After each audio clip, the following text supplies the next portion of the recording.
안녕하세요. 금요사건 파일 디바제식합니다. 2007년 2월 13일 오후 경기도 고양시에 있는 군부대 인근에 있는 야산에 경찰들이 모여들기 시작합니다. 잠시 후에 감식반이 도착했고 몇몇 지점의 땅을 파내자 그 안에서 조각난 사체의 일부가 발견되는데요. 여러분, 오늘 사건은 토막살인입니다. 그런데 일반적인 토막 사건과는 차원이 달라요.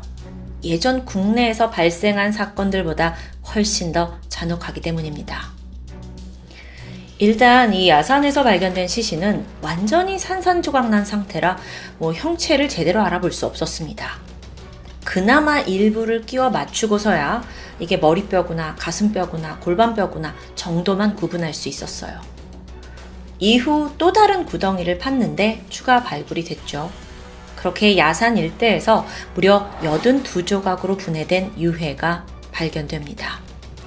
즉 지금 이 상황은요, 단순히 토막을 낸 정도가 아니라 유골을 아주 잘게 분리해놨다는 거예요. 이토록 엽기적으로 시신을 훼손한 전례는 정말 찾아보기 힘들죠. 잔혹한 죽음을 맞이한 시신은 당시 대구에 살고 있던 20대 여성 류씨. 류씨가 사라진 건 3주 전이었습니다. 지난 1월 27일이었는데 경기도 일산에 사는 남자친구를 만나러 간다면서 집을 나선 후 행방이 묘연해졌던 거예요. 그녀를 마지막으로 목격한 건 남자친구 김씨입니다. 그에 따르면 1월 27일 날 잘 만나서 데이트를 했고 다음 날인 1월 28일 저녁 7시쯤에 이제 여자친구가 다시 KTX 타고 대구로 돌아간다고 해서 서울역 개찰구까지 마중했다. 그게 마지막 모습이라고 말해요. 자, 하지만 그날 시간이 지나도 딸은 돌아오지 않았거든요. 그래서 결국 1월 30일 가족은 실종 신고를 접수하게 되죠. 그렇게 애타게 기다리던 그때 실종 6일 만인 2월 2일이었습니다. 왜 얘가 도대체 어딜 간 거지? 왜 연락이 안 되지? 막 하던 중에 류씨의 친언니가 동생으로부터 문자 한 통을 받게 돼요. 근데 그 내용이 뭐였냐면 여기 전화도 같아. 지한지 잘 모르. 무슨 말이죠? 약간 암호 같기도 하죠. 근데 문자를 본 경찰은 이걸 최대한 해석하기 시작했어요. 그래서 보니까 여기 전라도 같아. 어딘지 잘 모르겠어. 문자를 쓸 때 뭔가 지금 오타가 난 거고 이렇게 오타가 난 거면 그녀가 아주 다급하고 위험한 상황에 있다는 걸 뜻하겠죠. 즉 이건 단순 가출이 아닌 범죄에 연루되었을 가능성이 높아 보입니다. 그래서 그때부터 경찰이 급하게 휴대폰 위치를 추적하게 되는데 발신지는 전라도 광주였어요. 그래서 전담팀이 꾸려졌고 본격적으로 류씨를 찾아 나서죠. 근데 어쩐 일인지 광주 지역에서 류씨를 봤다는 사람은 단 한 명도 나오지 않는데요. 이렇게 수사가 길이 막히니까 경찰은 류씨의 주변 인물로 시선을 돌렸습니다. 특히나 그 중에서도 마지막까지 함께 있던 그 남자친구 김씨. 근데요 여러분, 김씨를 물론 많이 의심하긴 했어요. 근데 그의 증언은 굉장히 일관됐습니다. 무엇보다도 류씨에게서 그 문자가 하나 왔었잖아요. 약간 암호 같은 문자. 그날 남자친구 휴대폰의 위치를 추적해보니까 경기도 일산 집에 있는 거예요. 그러니까 알리바이가 확실하죠. 남자친구가 대신해서 보낸 건 아닌 것 같은 상황입니다. 그런데도 경찰은 여전히 김씨가 수상했어요. 여긴 또 이유가 있는데요. 무엇보다 류씨가 실종되던 그날 아침에 김씨의 카드 사용 행적이 문제입니다. 자, 김씨는 그날 카드를 가지고 가서 믹서기, 톱, 욕실용 청소솔, 세정제 이런 물품들을 한꺼번에 구입합니다. 물론 저마다 쓰임이 있는 평범한 생활용품이에요. 근데 이걸 한데 모아보면 수상한 냄새가 나는 거죠. 그렇게 며칠이 지난 2월 13일 경찰은 경기도 일산에 위치한 김씨의 아파트에 찾아갑니다. 혹시라도 어떤 사건이 발생했다면 이 아파트가 그 범행 장소가 됐을 수도 있거든요. 그래서 감식을 진행하게 된 거예요. 그런데 조사가 시작되고 얼마 안 돼서 놀라운 일이 벌어졌죠. 거실, 부엌, 욕실에서 다 혈액 반응이 검출됩니다. 특히나 혈액이 많이 나온 곳은 칼, 톱날 같은 날카로운 도구에 집중되어 있었고요. 심지어 그 새로 샀던 믹서기에서도 혈액이 검출되고요.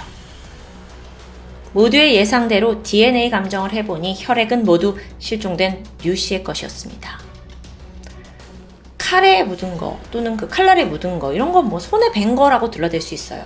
근데 믹서기 혈흔은 정말 의심스럽죠. 거의 뭐 김 씨가 류 씨 실종과 어떻게든 연관이 있다는 명백한 증거가 될 수 있으니까요. 여기까지 밝혀낸 경찰이 김 씨를 집요하게 추궁했습니다. 그리고 결국 김 씨 입에서 충격적인 말이 터져 나왔죠.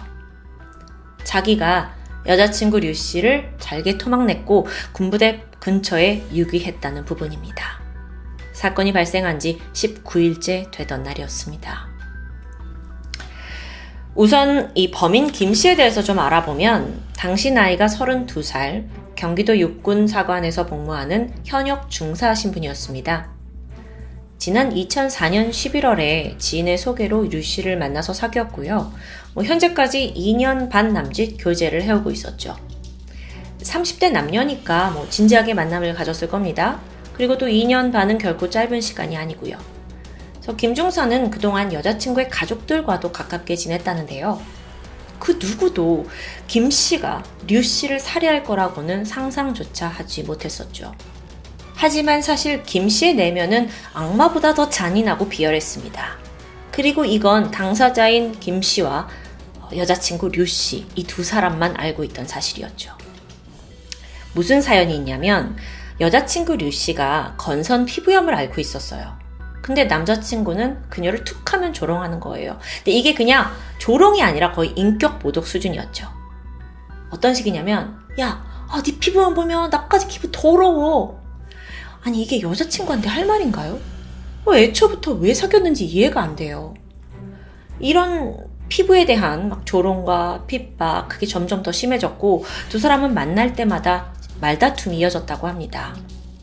그렇게 관계가 아슬아슬했는데 2007년 1월 27일 사건 당일 류 씨는 사실 남자친구에게 미리 연락을 하지 않은 채 대구에서 서울로 향했어요. 당시 그녀는 이 남자와 내가 결혼을 해야 될까 어떻게 할까 이렇게 단판을 좀 짓고 싶었는데 그 고민에 대한 이야기를 하려고 갔던 거죠. 그렇게 김 씨와 마주합니다. 근데 다짜고짜 여자친구에게 욕설을 퍼부어요. 너 왜 이렇게 예고도 없이 찾아왔냐고.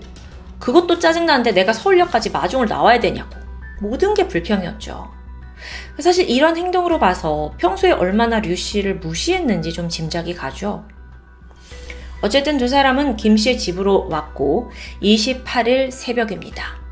김 중사는 여전히 좀 짜증이 나 있는 상태였는데 이때 류 씨에게 또 시비를 걸어요. 발단은 피부병이었습니다. 그러니까 지치고 지친 류 씨가 그만해. 재미로 던진 돌에 개구리 맞아 죽어 라는 말을 던지게 되는데 이때 김 씨가 뭐라고 하냐면 야, 네가 개구리냐? 돼지지.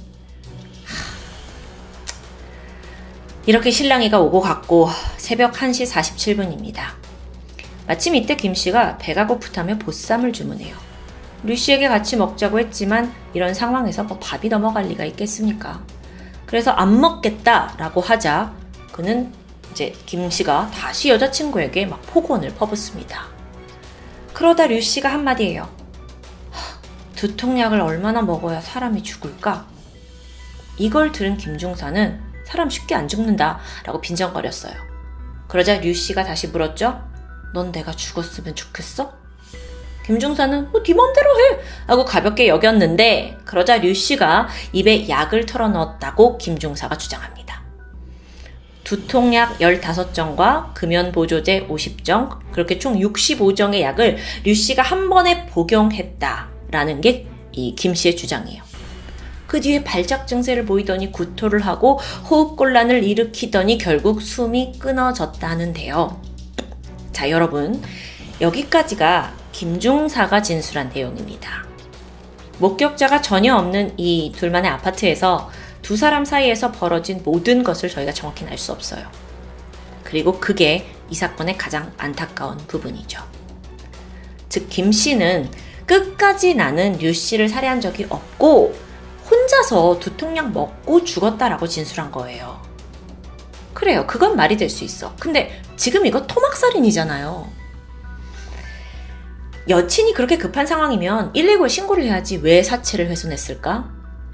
여기에 대해 김중사는 신고를 하면 자기가 범인으로 몰릴 것 같아서 못했다고 말합니다. 자, 그럼 어떤 일이 벌어졌냐? 여자친구 류씨가 사망하고 새벽 5시 50분. 김중사는 일단 집에 있던 과도로 시신을 훼손하기 시작합니다. 오전 7시 47분, 2시간 정도가 흘렀죠? 근데 이번에는 이 과도로는 안 되겠다 싶었는지 인터넷으로 주변 마트 오픈 시간을 검색하게 돼요.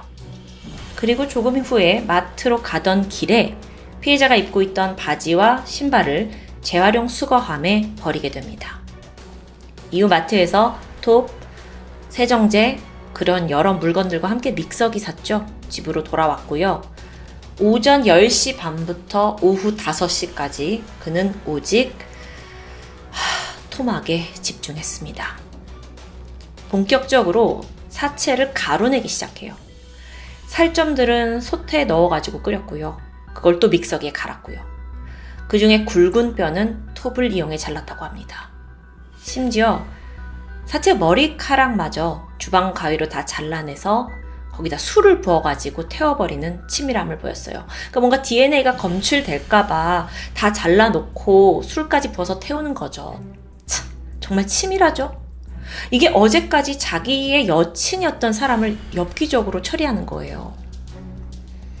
이렇게 조각조각 낸 부위들을 지퍼백 안에 나눠 담았고요. 저녁 7시 그는 차를 타고 서울역으로 이동했습니다.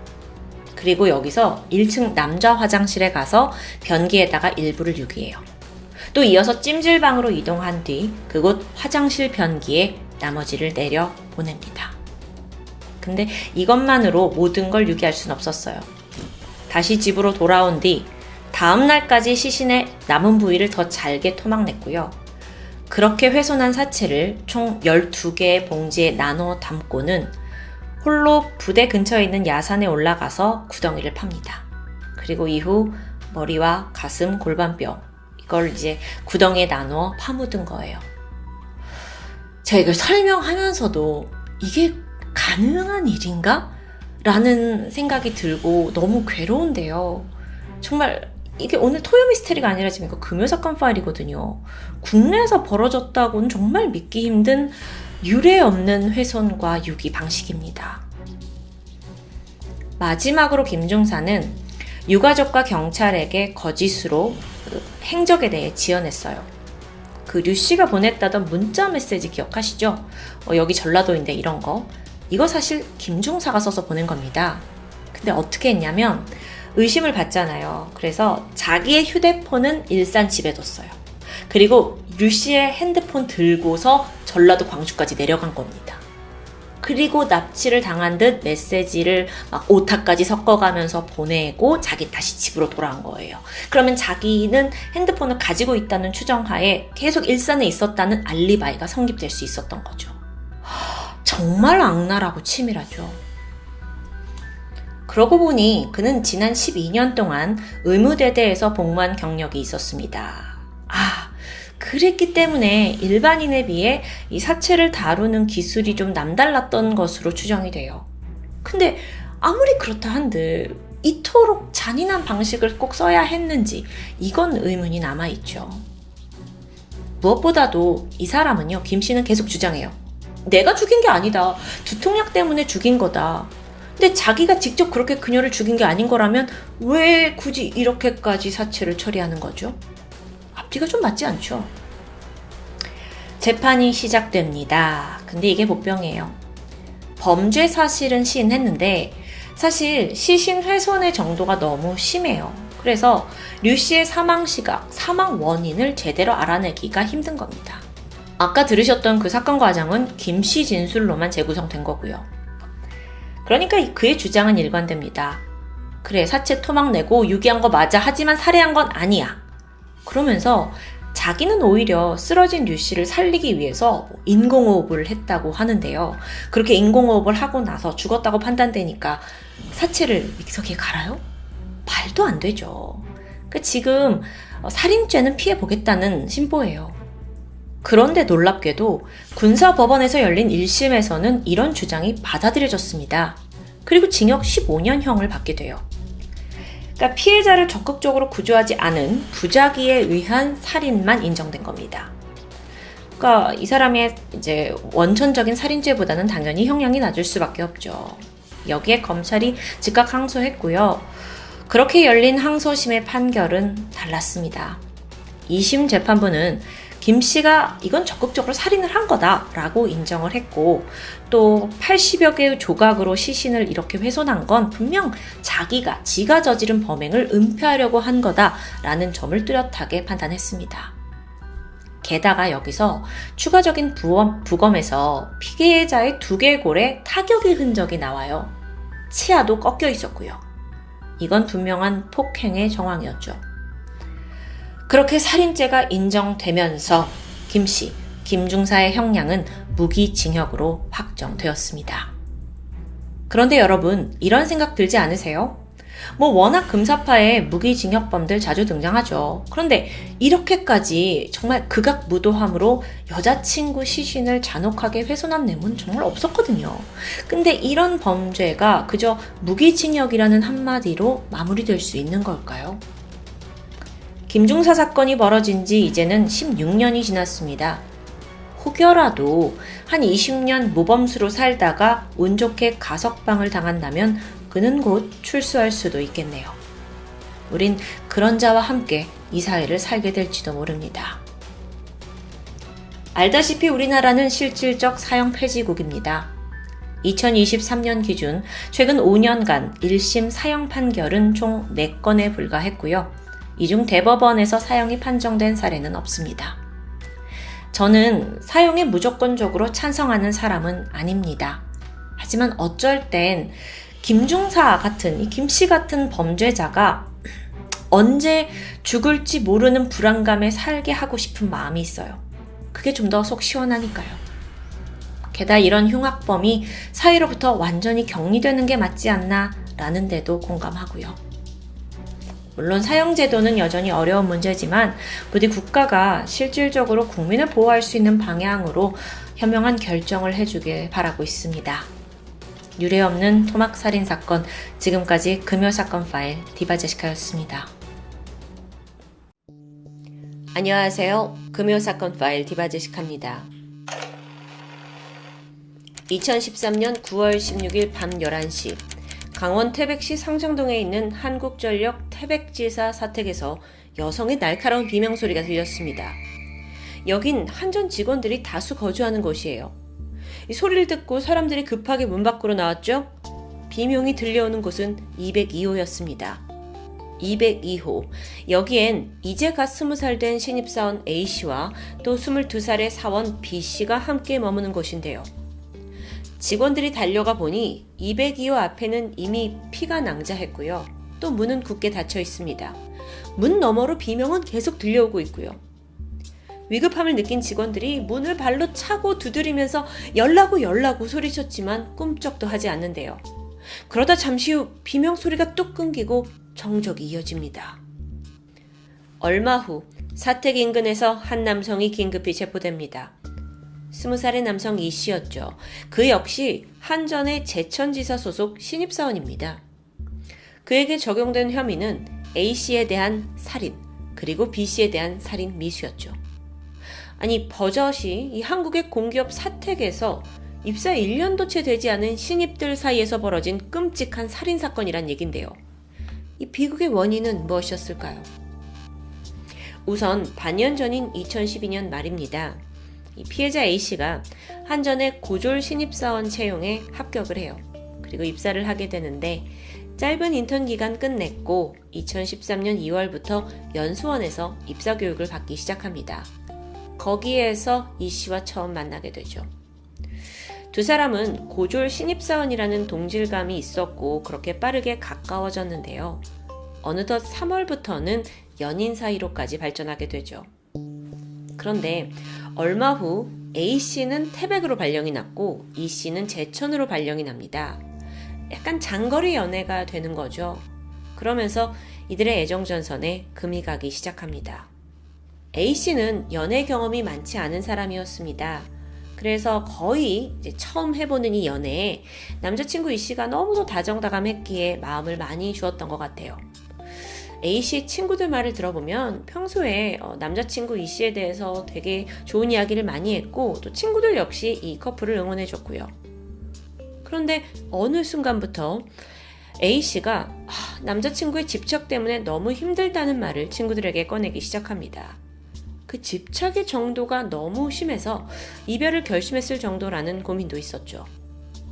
어느 정도였냐 좀 궁금해지는데 E씨는 여자친구와 한 번의 통화가 연결되지 않으면 이후에 계속해서 받을 때까지 전화를 수십 통 남겨둡니다. 아니 이게 뭐 장거리 연애라는 건 충분히 이해를 하지만 예민할 수 있죠, 연락에. 근데 그 정도가 일반적인 상식 밖이에요. 심지어 핸드폰으로 연락이 안 되면 무작정 회사 전화로 걸고요. 또 연락이 왜 이렇게 안 되냐면서 불시에 자기가 일하던 제천에서 태백까지 찾아온 적도 있습니다. 그러니까 A씨로서는 아니 뭐 자기가 할 일을 했을 수도 있고 또 친구랑 있을 수도 있는데 너무도 집착을 하는 이 남자친구 모습에 점점 질려가요. 그리고 그럴수록 E씨의 집착은 더 심해졌고요. 그러던 2013년 말입니다. A씨가 결국 이별을 결심했어요. 자, 이때부터 E씨의 협박이 시작됩니다. E씨는 이별 통보를 받은 이후에 계속 여자친구에게 전화를 걸어서 폭언을 퍼부었죠. 그 내용들은 주로 네가 나랑 헤어지고 나서 회사를 맘 편히 다닐 수 있을 것 같아? 네가 마음대로 했으니까 나도 내 마음대로 할 거야. 신고하려면 신고해. 감옥? 그건 내가 잠깐 다녀오면 그만이야. 선을 넘은 발언 같은데요. 사실 두 사람이 같은 회사에 소속되어 있잖아요. 그래서 A씨도 더 조심스러웠는데 또 그걸 가지고 협박을 하니까 점점 두려움에 떨 수밖에 없었죠. 그러다가 또 마음이 약해지기도 합니다. E씨가 막 미친 사람처럼 폭언을 했다가 또 금세 돌변해서는 미안하다고 울고 불고 매달리기 일쑤예요. 완전히 다른 사람 같았어요. 이렇게 종잡을 수 없는 태도에 A씨는 사실 연애 경험이 많이 없잖아요. 그래서 혼란스러웠고 힘들어했습니다. 그리고 결국에는 우리 둘이 대화를 통해서 관계를 잘 마무리 지어보자고 E씨를 설득하게 되는데 그렇게 해서 나온 제안이 뭐였냐? 두 사람이 기한을 정했습니다. 9월 14일. 이날까지 A씨는 E씨와의 관계를 좀 이어가는 쪽으로 한번 생각을 해보겠다.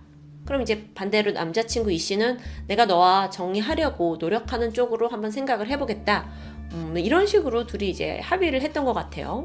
하지만 뭐 E씨는 이미 결심이 확고한 상태였습니다. 그나마 좀 남자친구의 마음을 가라앉힐 시간을 벌게 됐던 거죠.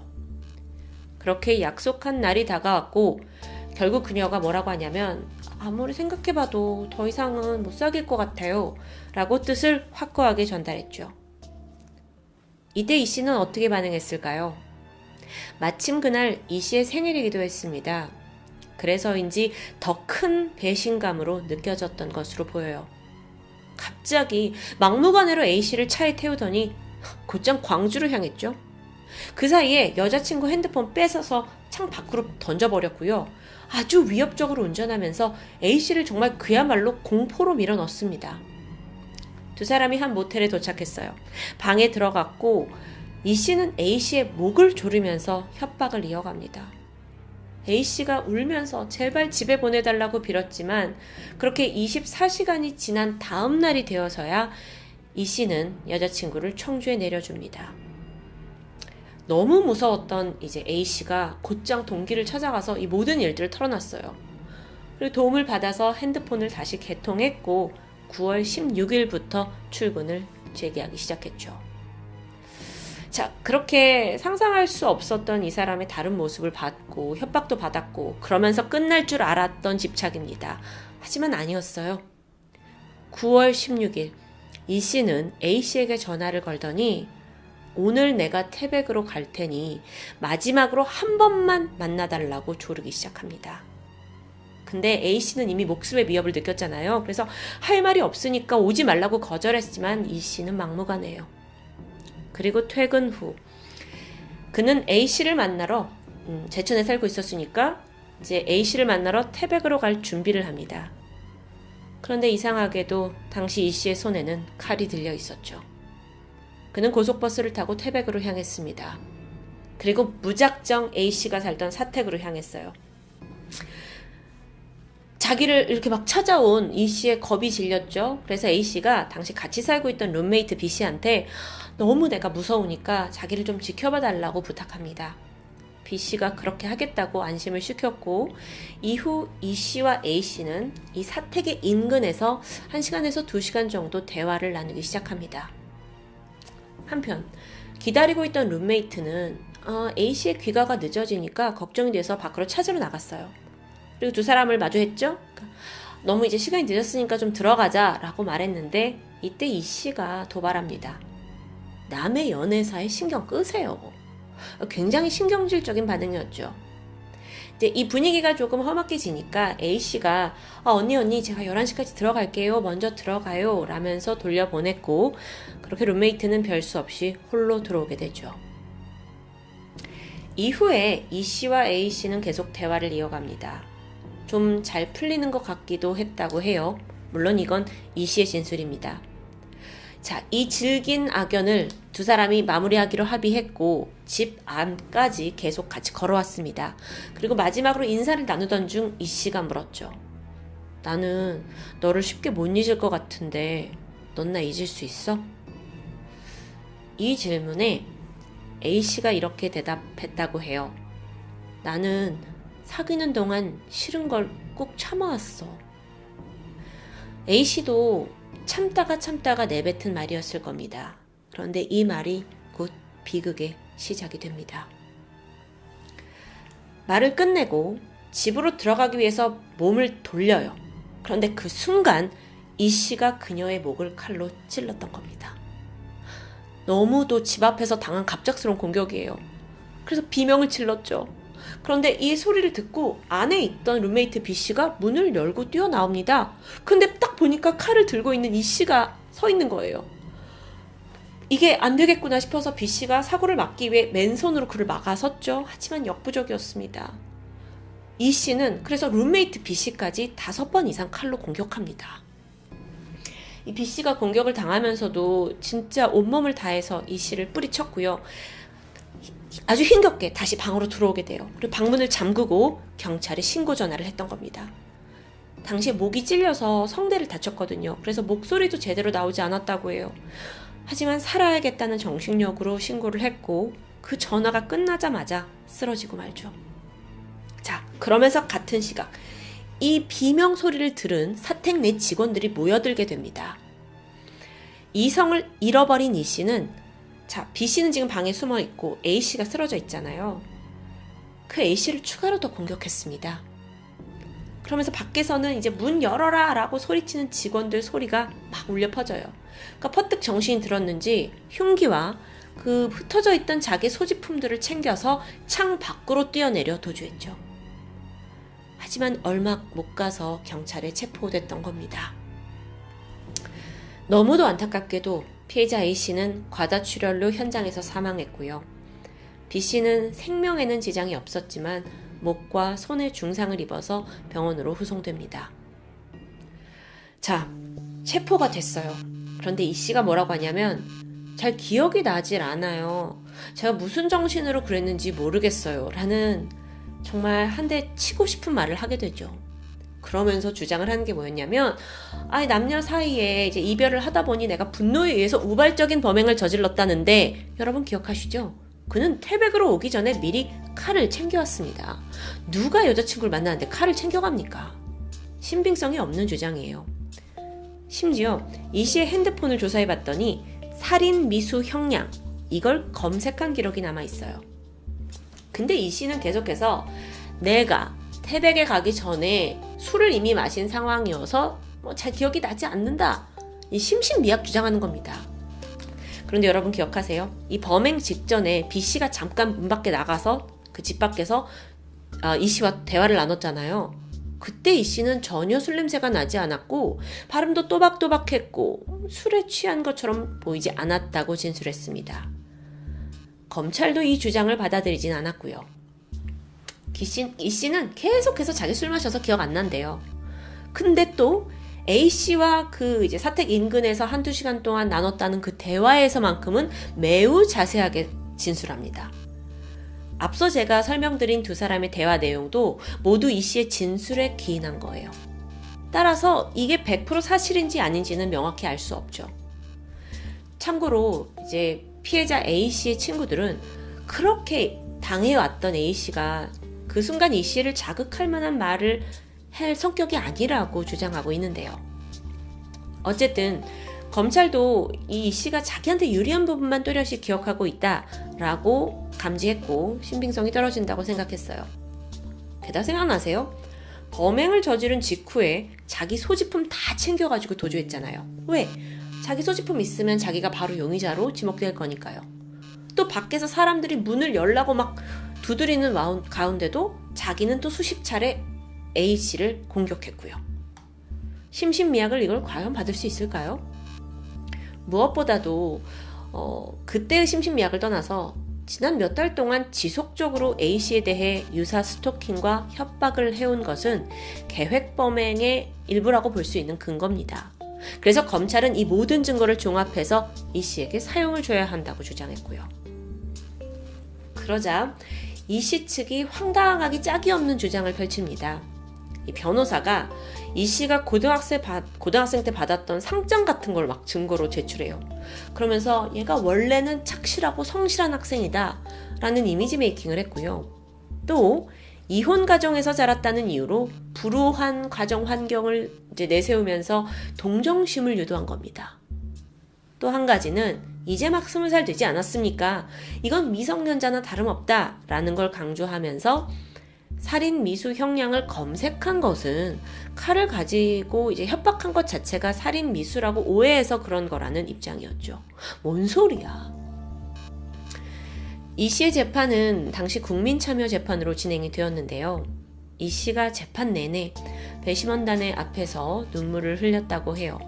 그리고 변호인은 그 모습을 가리키면서 저 여리고 내성적인 성격을 가진 피고인이 이런 실수를 했다라는 점을 강조했고요. 재판 결과는 어떻게 되었을까요? 배심원단은 사형을 구형한 검사의 편을 들어주었을까요? 아닙니다. 배심원단은 우발적 범행이었다는 이 씨 측의 손을 들어주었고 그 결과로 이 씨에게는 징역 20년이 선고됩니다. 당연히 검사 측에서 항소했지만 2심에서도 결과는 달라지지 않았습니다. 여러분, 오늘 소개해드린 이 사건은 지금으로부터 약 10년 전에 발생했습니다. 그런데 신기하게도 최근에 발생해서 아주 큰 이슈가 됐던 한 사건과 묘하게 닮아있는 점이 있어요. 범인 전주환이 일으킨 신당역 살인사건인데요. 직장 동기였던 피해 여성을 스토킹했고 결국 지하철 화장실에서 그녀를 무자비하게 살해한 사건이죠. 심지어 그는 스토킹 혐의로 재차 고발당했고 그 1심 선고를 하루 앞둔 날 살인을 저질렀던 겁니다. 전주환 사건, 이제 범인의 신상이 다 공개되고 뉴스가 실시간 쏟아졌죠. 수많은 시민들이 현장을 방문해서 직접 애도하면서까지 또 큰 관심을 불러일으키게 됐습니다. 그런데 왜 10년 전에 발생한 오늘 이 사건은 지금까지 많은 사람들에게 알려지지 않았던 걸까요? 굉장히 사건이 유사한데도 말이죠. 심지어 저는요, 오늘 사건 사진 자료도 찾기가 너무 힘들었어요. 그래서 그 이유를 좀 알아보니까 비슷한 시기에 인천 모자 살인 사건의 충격이 이 한국 사회를 좀 뒤흔들었고 그러다 보니 이 사건이 좀 비교적 주목을 덜 받았다고 합니다. 또 10년 전 그 당시에는 남녀 간의 문제 정도로만 치부했을 수도 있죠. 또 당시의 사회적 분위기 속에서 공공기관에서 일어난 살인 사건이었다는 점 또한 영향이 있었을 것으로 조심스럽게 추정됩니다. 전주환 사건에서 범인은 얼마 전 1심에서 40년형을 선고받았죠. 어쩌면 제가 오늘 소개해드린 이 사건의 범인 이 씨 또한 동일한 정도의 죄값을 받아야 했던 게 아닌가라는 생각이 듭니다. 20년형을 받았으니까 지금으로부터 한 10년 후에 출소를 할 건데 그럼 41살이 되어 있겠죠. 사람들이 이 사건에 대해서 잘 모르니까 범인 이 씨는 충분히 죗값을 치렀다는 해방감에 41살 새로운 인생을 시작할 겁니다. 하지만 그가 살해한 A씨 유가족들의 고통과 슬픔은 평생 지울 수 없겠죠. 이 사건은 사실 A씨의 친구가 인터넷에 글을 남기면서 퍼져나가기 시작했습니다. 소중한 친구의 목숨을 뺏어간 이 씨가 사회에서 떳떳이 살아가는 모습을 결코 볼 수 없다고 호소하고 있었는데, 그 친구가 말하길 20년 후에 이 사건을 기억하는 사람이 있을지 걱정하고 있었습니다. 물론 여러분, 오늘 사건 외에도 우리나라에서는 주목받지 못한 채 그냥 묻혀버린 강력 사건이 참 무수히 많습니다. 하지만 사건의 화제성 여부와는 별도로 우리 이웃에게 벌어진 흉악범죄와 또 그 범죄자를 기억한다는 사실조차 유가족에게는 큰 위로가 될 수 있다고 생각합니다. 특히나 우리는 다시 세상으로 풀려난 그들과 함께 이 세상을 살아가야 하니까 더욱더 경각심에 날을 세우고 있어야겠죠. 지금까지 금요사건 파일 디바제시카였습니다.